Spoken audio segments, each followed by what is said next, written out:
ng bundok para mag-scout at maghanap ng mga deserving nating mga kababayan. Ngunit wala man lang kaming nakitang bahay sa paligid.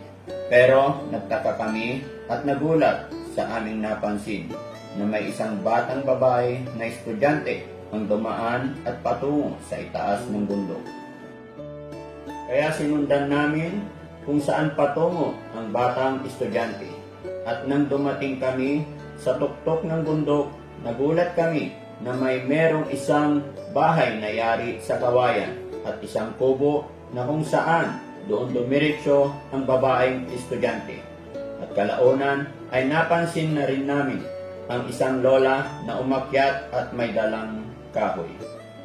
Pero kung gaano kahirap umakyat sa bundok at hirap ang buhay nila, ay mas mahirap pa pala ang pinagdadaanan ng bata na ayon sa kanyang kinikilalang nanay na lola nito ay sabik sa kalinga at pagmamahal ng isang tatay. Pero nakakalungkot dahil ang inaasahan niyang yayakap sa kanya ay yun pa ang taong lumalayo. Kaya mga kababayan, samahan niyo ako para alamin ang buong kwento ng batang estudyante na si Keisha. Nay, magandang hapon. Pasensya na po. Nay, bali kayo ba may-ari ng bahay na to? Opo. Nay, galing kami sa baba. Nakita namin na may batang umakyat dito, kaya sinundan namin. Kaya pasensya na kayo, huwag kayong magtaka kung nandito kami ngayon. Hindi po kami masamang tao. Kasi nagtaka lang kami bakit may bata umakyat sa bundok. Yan, kaya sinundan nga namin. At eto pala, may bahay pala dito. Ano nyo po yung bata? Anak nyo po? Bali, apo ko po, kaso yung akong kinikilala niyang ina, kasi yung pinanganak ng nanay niya, sa amin ni-registered yung live birth niya. Ay, ganon? Opo, kaya ako ang kinikilala niyang mama. So dapat lola niya ako. Okay. Kaso kinikilala niya akong mama kasi ako ang kinalakihan niya. Okay. Nay, sobrang pagod. Hindi ako sanay umakyat. Pwede ba makiupo? Pwede bang Opo. tumuloy? Opo. Ay. Oo, makikiupo lang ako, Nay. Ay, pasensya na. Mga kami, Nay? Mga, charity vlogger po kami. Anak, ang bilis mo maglakad. Di mo kami napansin. Sinusundan ka namin. Hindi ka napapagod? Hindi naman po, nasanay na po eh. Sanay na. Ilan taong ka na? 14 po. 14. Oh. Ay. Nay, pwede ba makiinom ng tubig? Mamamatay ako sa uhaw. Ayan. Upo ka, anak. Upo ka. Pasensya ka na. Ayan. Tanggal tayo damit. Grabe. Para akong nag-basketball. Ayan. Thank you, Nay. Excuse me po. Tignan mo yung isa. Nandun, hindi na makaakyat tayo. Ayun. Wala na yun. Thank you. Ayan. Salamat, Nay. Salamat.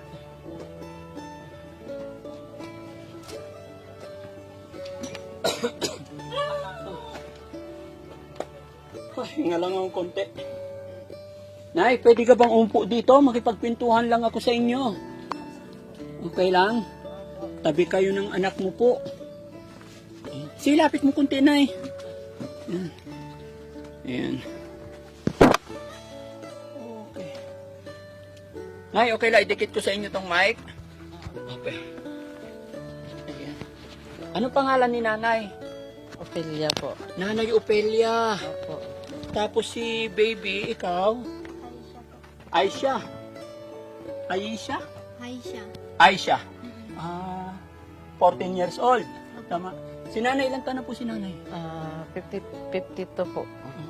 Hindi ko akalain na may bahay pala rito sa bundok. Nay, gaano na kayo katagal nakatira dito? Bali, 8 years na po kami nakatira dito. Bakit dito napili yung tirahan? Ang layo, ang taas. Wala po tayong magagawa kasi wala naman tayo sariling lupa. Natatayuan ng kahit kubo lang. Oo. Yung dati namin tinitirahan doon sa Santa Cruz, bali bininta nung may-ari yung lupa. Mm-mm. Kaya nung ibininta, naghanap kami ng matirhan. Matirahan ulit. Opo. Kaya dito kayo napadpad. Opo, kasi yung may-ari dito ng lupa, bali nakilala ko, sabi niya, kasi nagtatrabaho din ako sa kanila. Tinatawag niya ako minsan pag halimbawa, may pupuntahan siya, ako nagbabantay ng bata niya. Tapos minsan pag nagpapalinis siya ng bahay, naglilinis ako doon. Kasi siyempre para dagdag din kita sa mister ko para makatulong pangbili ng kaulam. Ay, ganun. Bigas. Nakilala, nung binili nila ito, sabi niya, di ba naghahanap kayo ng matirhan? Sabi ko naman, opo. Sabi niya, nakabili kami ng lupa doon sa Basyaw. Mahilig naman kayo magtanim ng mga gulay-gulay. Sabi niya, baka gusto niyo tumira doon. Kaya nung marinig ng mister ko na gusto nila may tumira dito, agad-agad siyang pumunta dito. Kaya Tapos, pala napunta na kayo opo. dito. Kumusta naman ang buhay-buhay dito, Nay? Minsan mahirap pero siyempre titiisin natin. Wala tayong sarili lupa eh. Titiisin natin Si kahit tatay, Nay, mahirap. nasaan si tatay? Nasa ano ngayon, sa trabaho. Anong trabaho po? Construction. Pero umuwi siya gabi-gabi. Umuwi na po siya minsan 5:30, minsan 6. Ilan Pero- ang anak niyo, Nay? Bali, bilang po ito siya sa anak ko eh. Bali, 4. 4 anak niyo. Opo. Sorry, Kasi- Nay, naguluhan ako. Bilang sa anak niyo. Bakit? Opo. Paanong bilang? Kasi sa registered, bali, ano siya ang pangatlo. Tapos pang-4 yung bunso ko. Bakit, Nay? Paano nangyari? Yung pag-registered kasi, kailangan nakadetalye doon kung ilan na yung pang-ilan siyang anak.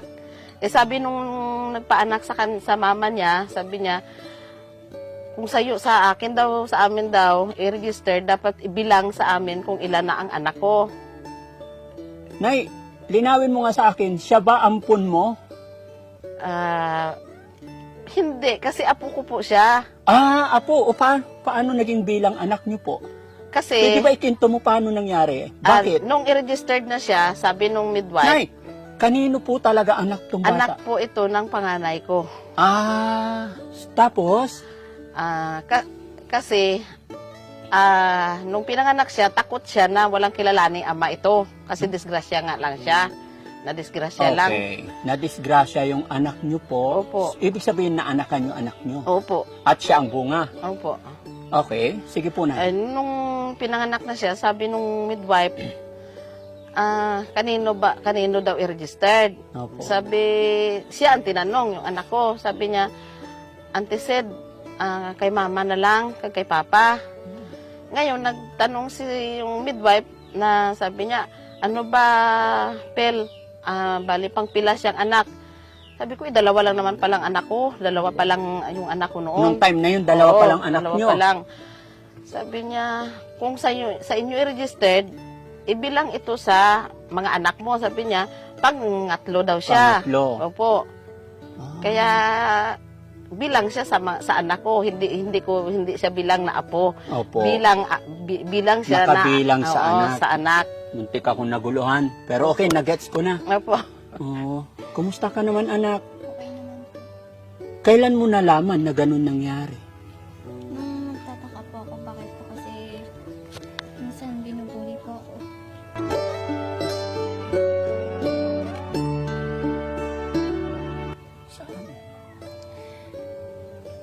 Sa school po kasi namin noon, binubuli po kasi sabi nila ampon daw ako kasi nga hindi ko daw kamukha yung mama ko. Kaya nagtanong ako, tapos sinabi nila sa akin na apo lang daw ako.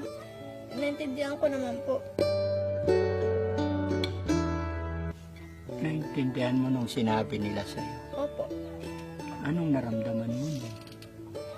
Medyo masakit po, pero okay naman po kasi ano ko naman po ginawa nila sa akin yun. Para din po yun sa ikakabuti ko. Nung nalaman mo na ganun ginawa sa'yo, anong sinabi mo sa totoo mong mama? Wala naman po. Hindi naman po lumayo yung loob namin sa isa't isa. Yun nga lang po, di ko po siya tinatawag na mama. Bakit? Ba't hindi mo siya tinatawag na mama? Hindi lang po kasi ako sanay.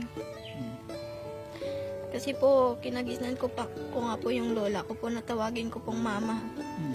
Nung nalaman ko po, hindi ko naman po matanggap.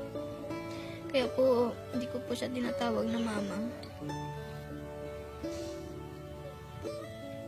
Yung tatay mo nakakausap mo, Hindi po.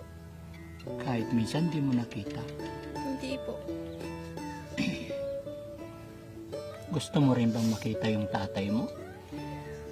Gusto po, pero siguro nga, Pwede hindi po nga makisali. Gustong-gusto niya po makita kaso yung tatay niya ang ayaw. Kasi nag-ano na po kami, nung malaman namin na nandito siya. Kasi taga rito din po, taga Ibisan. Oh. Nung malaman namin na nandito na siya kasi noon umuwi siya ng Mindanao. Nalaman namin na nandito na siya sa Ibisan. Bali, inano po namin sa FB. Tapos nakita namin yung pangalan niya. Nag-friend request na po kami. Kasi po, hindi po ayaw niya. Bali, lagi sabi ko, friend request mo yung tatay mo kasi baka sabi ko naman kilalanin ka. Saka sabi ko, ang talino-talino mo. Sabi ko, baka matulungan ka pa niya sa pag-aaral mo. Hindi niya tinatanggap. Kaya siguro, simula, kaya niya tinakbuhan yung anak ko kasi ayaw niya talaga natanggapin. Ayaw niya tanggapin O kaya sabi ko dito sa kanya, mag-aaral siya ng mabuti. Kasi sabi ko, sana mag-aaral ka ng mabuti, hindi ka tumulad sa ina mo na maaga pa na disgrasya tapos nag-asawa lang din kaagad nung 2 taon pa lang ito, nag-asawa na rin siya ulit. Hindi na siya ang paalam na sa amin, magtatrabaho sa Manila, ayun pala makipagkita dyan sa mga anak, sa ama ng anak niya. yung Ayun. nanay niya, Oo. 2 years pa lang nag-asawa 2 years ulit. pa lang ito, nag-asawa na rin Kaya ulit. talagang lumaki na siya sa inyo. Opo. Kaya Kakaiyak ko lang kahapon. Kaya sabi ko dito sa ama, Iyak na naman ako ngayon. sabi ko sa kanya, sabi ko, nak, mag-aral ka na lang ng mabuti. Habang mamlakas pa kami ni Papa mo, mag-aral ka na lang ng mabuti. Ipakita mo sa ama mo na magtatapos ka. Kasi matalino naman siya talaga eh. Tuwing ng closing ng klase, umakyat kami ng stage kasi may mga medalyan siya. Ano ba yan? Pati ako naiyak sa'yo, anak. Kaya mo yan. Nagulat ako. Ang simpleng pag-akyat, pagsunod lang namin dito mga kababayan. Hindi ko akalain ganito hindi ko alam kung sasabihin kung miserable o napakahirap ng pinagdadaanan ng batang ito. Diba, hindi ko may paliwanag. Anak, gaano mo ba ka gustong makita or makasama? Ano nararamdaman mo na bakit ganun parang inaayawan ka ng tatay mo? Sa totoo nga lang po, gusto ko po siyang makita. Tapos, Palagi ko po nga dinadasal sa Diyos na sana po tanggapin niyo nga ako bilang anak niya. Kahit huwag niyo lang po ako suportahan. oh, Kasi nga gusto ko siyang makausap. Pero nung nalaman ko na nakablock na ako sa FB niya, sabi ko pa sa sarili ko, wag ko na lang pupilitin. Kasi nga, baka nga ayaw niya nga akong tanggapin. Kasi nga, andyan naman yung lolo at lola ko. Kaya naman nila punan yung pagmamahal na hindi niya binigay.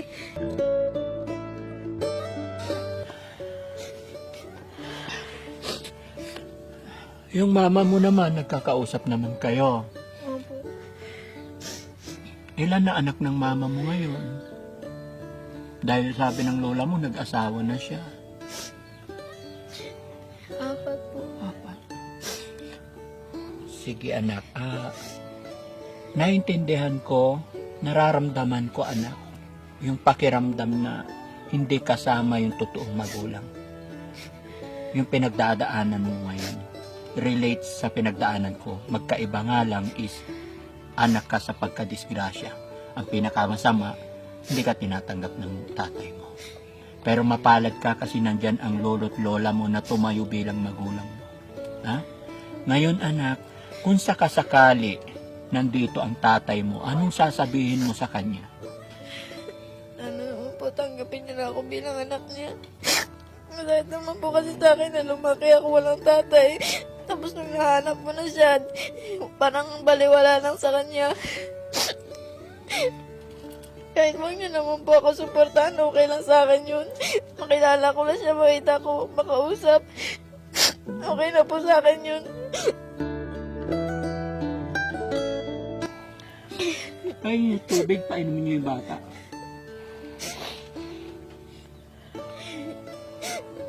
Kahit nag-aaral pa po ako sa elementary po, palagi po ako binubuli kasi wala daw po akong tatay. Oh, anak, inom ka. Inom ka para...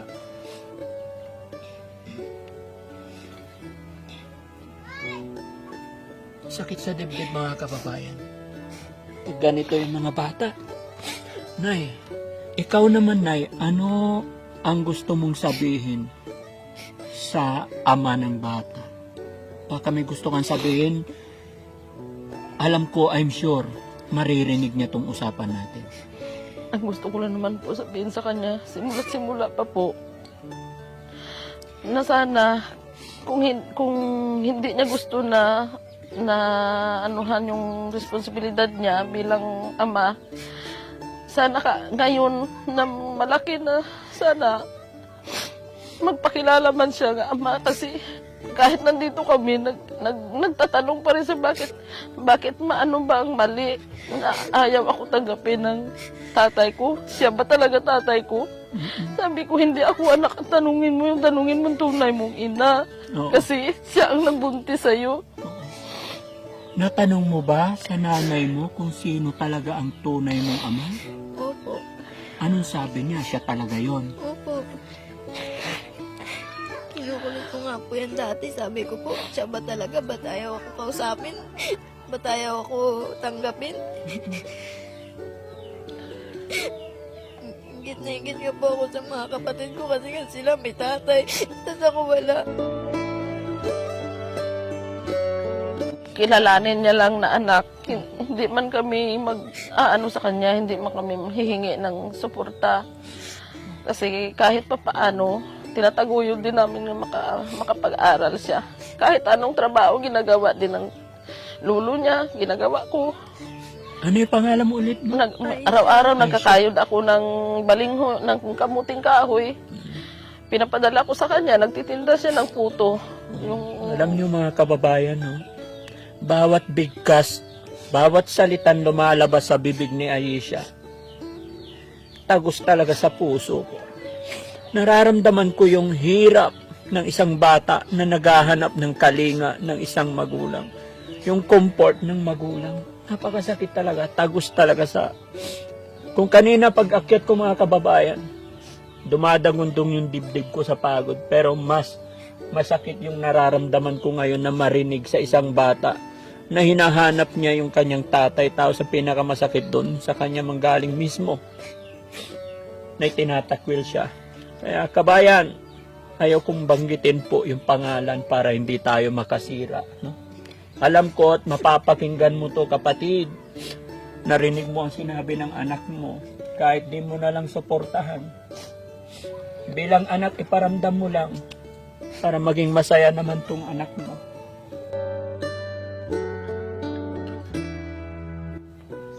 Nay, may video kami. Naka-video po itong usapan namin, anak. Naka-video ito. Okay lang i-upload namin to? Opo, sige po. Okay lang po, Nay? Okay lang po, para makita po ng tatay niya. Siyempre, alam ko naman siguro nanonood yan ng mga video, mga vlog na yan. Opo. Nanonood din siguro yan. At Nay, anak, huwag kang mawala ng pag-asa, ha? Sana makabalik ako rito or babalikan kita. Aksidente nga lang ang kakita ko, pag-akyat ko, kaya ka namin sinundan. At hindi namin inaasahan na ganito ang pinagdadaanan mo, Aisha. Meron akong ibibigay sa'yo, pagpasensyahan mo na ito. Ha? Kasi hindi ako nakahanda, pambaon mo. Ha? Bigyan kita 1,000, sana makatulong sa'yo. Maraming salamat po dito. Malaking tulong lang po school supplies ko po kasi po minsan naghihirap din po ako para makahanap po ng pambili dito. Thank you po. So, mga kababayan, no, gaya ng aking sinabi, hindi kami nakahanda pero sana makabalik po ako dito. Gusto ko rin sanang makilala, makausap ang nanay ng bata. So, pag-pray natin na makabalik po ako rito, mga kababayan. At syempre, mga kababayan, maglalambing si Daddy Frankie, pakishare po ang bidyong ito nang sa ganun mapanood ng tatay ni Ayesha, na sa ganun mabigyan ng pansin, makumport, at makita, maibigay yung hinihiling ng bata. Maraming salamat, mga kababayan. Pansamantala ako'y magpapaalam dahil masakit talaga ang dibdib ko. Nagulat ako sa kwento ng bata. Masyadong nasasaktan si Daddy Frankie pagka ganito. Parang ganun din ako na iiyak. No? So pasensya ka na, anak, ha. Maraming salamat sa time. Maraming salamat din po. Oh, Lola, thank you po, Nay, ha. Okay, babalik kami. Yan, mag-iingat po kayo rito. Opo, salamat Okay, po. salamat po. God bless po, mga kababayan. Thank you po.